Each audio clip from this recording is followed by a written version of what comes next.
Olá, o Doc Universidade está no ar. Hoje vamos apresentar a obra Metamorfose, produzida por estudantes de jornalismo da Universidade Federal de Ouro Preto. Vem com a gente!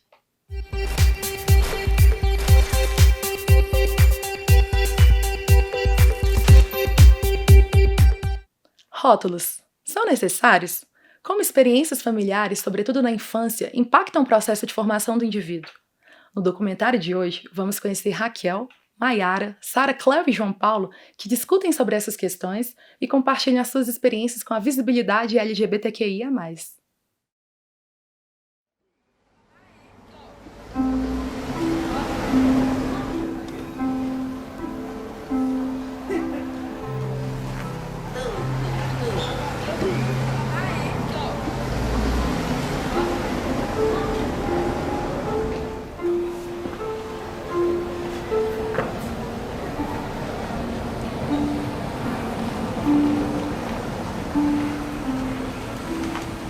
Meu nome é Maiara, eu sou de São Paulo e eu moro em Mariana faz 4, 5 meses. Então, meu nome é Raquel, tenho 20 anos, sou de Rio Piracicaba, Minas Gerais. Eu me chamo Sara, eu tenho 25 anos, eu sou do interior de Minas, na cidade que chama Manhuaçu. Moro aqui em Mariana já tem quase 4 anos e eu sou estudante de economia. Meu nome é Cléo, tenho 22 anos, sou de Mariana, Minas Gerais. O meu nome é João Paulo, eu sou estudante de jornalismo da UFOP, moro aqui há uns 3 anos, né? E eu nasci numa cidadezinha do sul de Minas, que se chama Boa Esperança.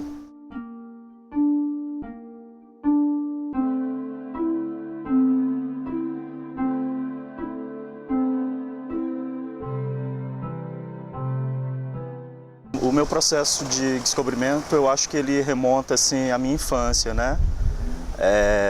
Eu não sabia quem eu era, porque a gente nunca sabe, né? Assim, mas na escola, os garotos da escola, eles tinham em mente um monte de nomes para me definir, né? Viado, bichinha, enfim, essas coisas todas. Mas aos 13 anos, eu fui convidado pelos meus pais para conhecer uma psicóloga, porque eles perceberam que eu estava no conflito, né? Aos 13 anos foi aquele boom, assim, adolescência, e tinha essa questão da sexualidade também.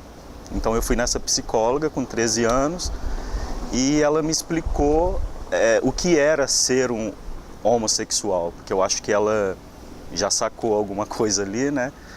Só que a minha cabeça ficou pior ainda. Com 13 anos de idade, ela me falando que era ser um homossexual. Porque ela me explicou o que era a homossexualidade, o que era ser gay, com argumentos muito mais anatômicos do que conceituais, assim. Eu não vou falar aqui porque eu acho que é de extremo mau gosto, mas ela me explicou com 13 anos como se dava uma relação entre dois homens, assim, anatomicamente falando, sabe, na prática. Então aquilo meio que surtou a minha cabeça a ponto de eu me perguntar, então eu sou só isso? Ser gay, ser homossexual é ser isso, entendeu? Eu nem diria que eu me descobri um dia assim mesmo, foi uma coisa que realmente aconteceu em um momento totalmente inesperado da minha vida. Eu comecei a me ver como homossexual quando eu já era noiva de um homem, incrivelmente. E nesse meio tempo de vou me casar, não vou, eu acabei me apaixonando por uma mulher. Então, foi um pouco complicado, porque minha cidade é muito pequena, o pessoal, a cabeça muito fechada mesmo. Então eu basicamente fui me assumir completamente só depois que eu fiz o primeiro semestre de letras em Vitória. Aí eu entrei lá no início de 2018, depois eu vim pra cá. Então eu fui me assumir assim completamente só depois que eu saí de casa mesmo. Na verdade, meu processo, eu sempre soube.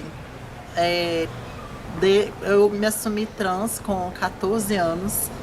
Minha mãe pegou uma conversa minha, eu falando que eu tinha tido minha primeira experiência com um menino, mas foi só um beijo. E ela fez eu contar para a família inteira o que eu era, o que eu queria para minha vida. eu precisei falar que eu gostava de meninos e que eu não me sentia menino, que eu me sentia menina. Quando eu era adolescente, a minha mãe sempre foi muito tranquila em relação às minhas descobertas e tudo. Então, eu já tive um olhar muito amplo, muito aberto em relação a essas identidades, a essas descobertas. Então, foi um processo natural, assim. Eu fui me descobrindo, me apaixonando por pessoas e sem muito colocar rótulos. E aí, com o tempo, eu fui descobrindo que existiam os rótulos, que existem as diferenças. Mas como eu estava num ambiente em que, exceto por parte da minha família, dos meus avós, que representam uma tradição e tudo, então eu não sabia muito bem que existiam tantos preconceitos e tal, porque eu estava num ambiente, os meus amigos, a minha mãe era muito tranquila em relação a isso. Eu tenho um amigo que ele é homem, ele fica com homens, mas ele simplesmente não acha importante ele se encaixar em alguma nomenclatura, sabe? Ele fala simplesmente que beijo é bom e ele gosta de beijar. E já pra mim, quando eu tava me assumindo, eu ficava muito pilhada em relação a isso, sabe? Eu sou lésbica, eu sou bi, o que é? Então, quando eu me descobri bi, foi libertador, assim, pra mim. Tem gente que fala, é muita sigla, mas todas essas siglas, elas são, assim, bem importantes. E a que é mais vista é o G, que é o gay, na verdade. Tipo, as pessoas cis, hétero, elas colocam como se tudo fosse gay. Como se, ele é gay. Olha pra mim, é gay. Mas não, na verdade é L, que é o lésbica, G do gay, B de bissexual, T de travesti, T de transexual e Q de queer. Não, tem o Q de queer, que é a pessoa estranha, e tem o I, que é a pessoa intersexo, que nasce com os dois gêneros. Você se auto-intitular como lésbica, como bi, pra mim é desnecessário mesmo, porque é uma construção constante, entendeu? Hoje eu me vejo assim, mas talvez aqui 2, 3 anos eu possa me ver como homem ou não, entendeu? No momento eu sou feliz como mulher, e é isso, ponto. Independente da minha sexualidade. Rótulo, eu acho que não é uma coisa bacana, assim. Eu acho que existem contextos, né, diferentes. Eu vou te dar um exemplo. No começo do movimento, né, ali na década de 60, eu acho que era muito importante alguns tipos de rótulo, porque naquele contexto, alguns gays podiam se autodeclarar bicha, viado, porque era uma forma até de resistência, porque se eles não o fizessem, outras pessoas o fariam. Então, melhor que fosse a gente. Eu não falo que eu sou heterossexual, eu não falo que eu sou bissexual, eu não falo que eu sou homossexual. Eu falo que eu posso me relacionar com pessoas. Mas eu entendo a necessidade de ter esses rótulos por conta de uma sociedade que foi imposta de uma forma eurocêntrica, patriarcal, e que os rótulos são necessários para que se chegue a um equilíbrio. Então eu não me coloco em nenhum rótulo, mas eu compreendo a necessidade desses rótulos.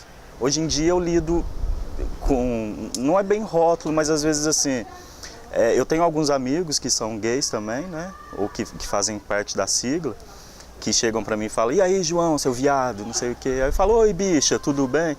Né? Eu acho que isso é extremamente saudável, assim. Eu acho que é perigoso quando outras pessoas que estão totalmente fora do contexto tentam fazer chacota com isso e brincar com isso, como já foi o caso de ter acontecido comigo algumas vezes aqui em Mariana. Aqui é um lugar que, tipo, por eu ter nascido aqui, é mais tranquilo. A minha vida inteira foi aqui, então as pessoas acabam, tipo, aceitando, mas é muita conversa, rola muita fofoca. A relação com minha família, assim, é a mais difícil e a pior possível, até hoje mesmo. É o lugar que eu menos me sinto em casa, é o lugar que eu mais sofro preconceito, que eu mais sou rechaçada até hoje, é dentro da minha própria casa. Minha mãe, quando ela descobriu que isso estava acontecendo, eu já morava sozinha em outra cidade, eu já era independente, saí de casa muito nova, com 18 anos, E quando ela descobriu, ela me buscou nessa outra cidade, onde eu já morava sozinha, me trancou em casa, tirou meu celular, tirou a internet, me deixou sem comunicação nenhuma, me obrigou a ir para o psicólogo.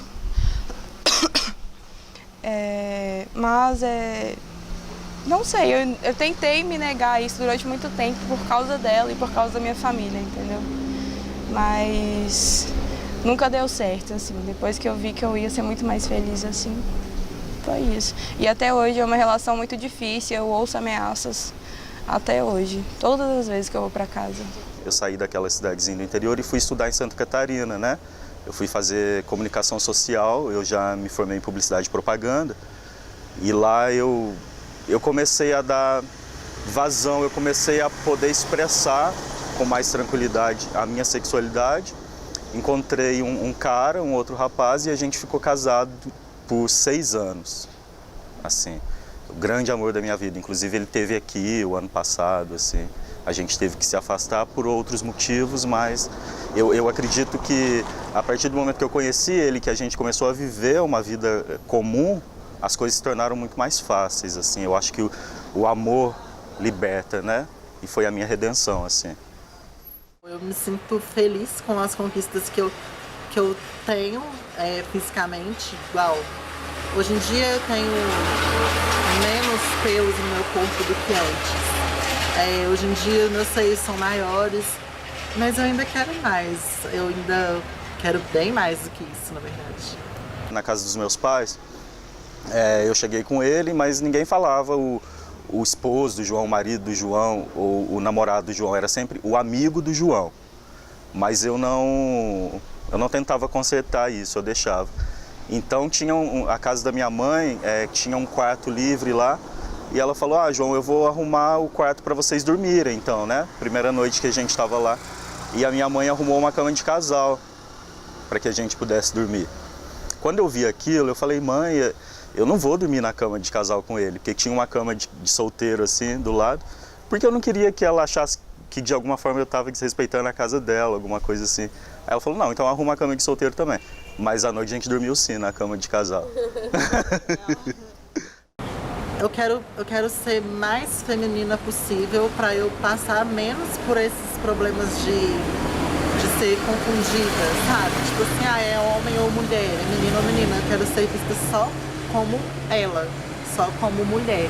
E eu passo muito por esse problema. As pessoas me param na rua, às vezes, tô trabalhando, as pessoas viram, você é menino ou menina? E sabe, uma coisa que, assim, incomoda. Eu tenho uma relação privilegiada, porque eu sou mulher, branca, então, como a minha primeira formação foi artes cênicas, dentro do meu meio, as pessoas sempre foram assim, agindo de forma natural em relação a isso. Então, assim, eu nunca me senti, às vezes que eu me relacionei com mulheres, eu nunca me senti oprimida.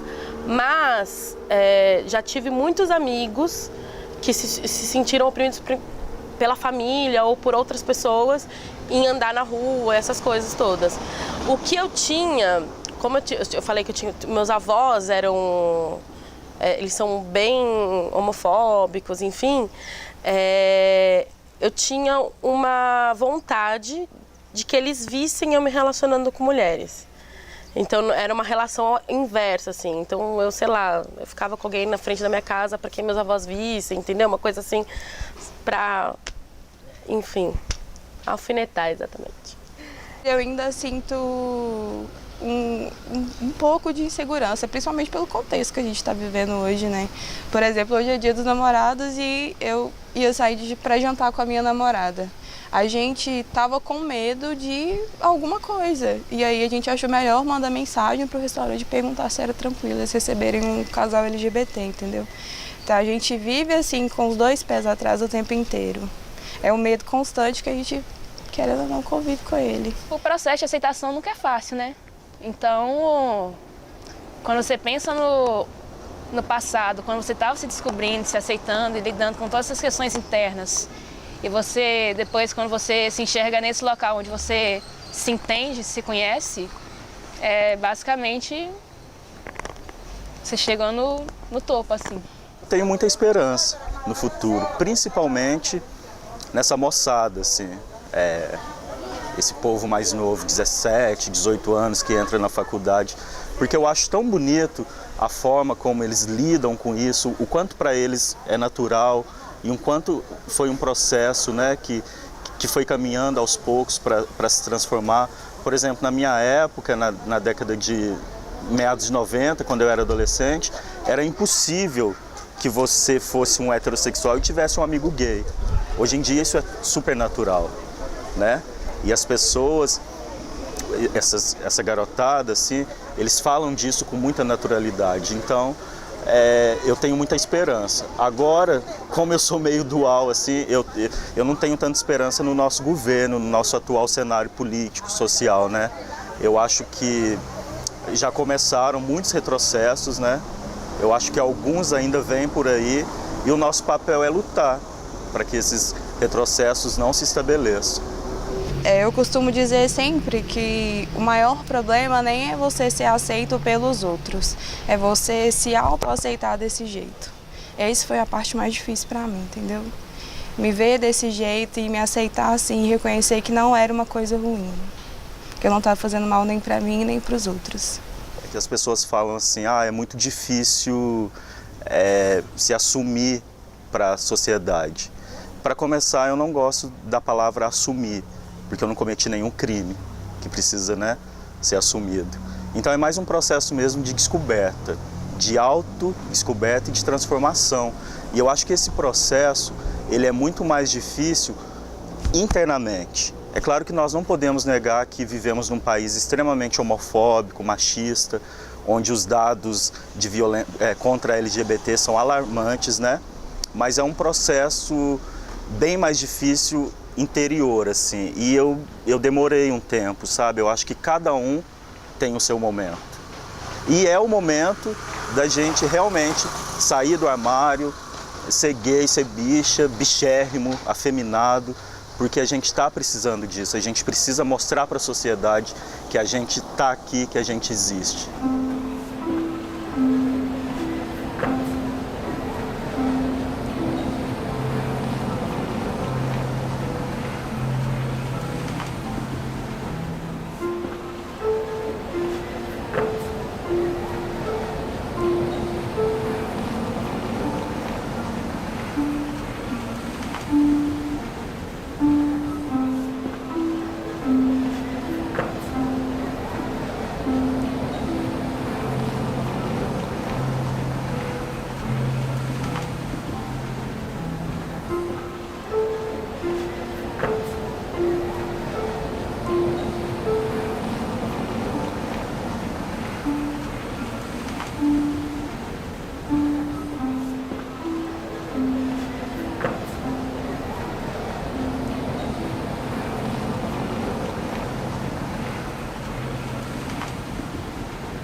Para saber mais sobre identidade de gênero, orientação sexual e sociedade, recomendamos o podcast Transmissão, apresentado por Linda Quebrada e Jupe do Bairro.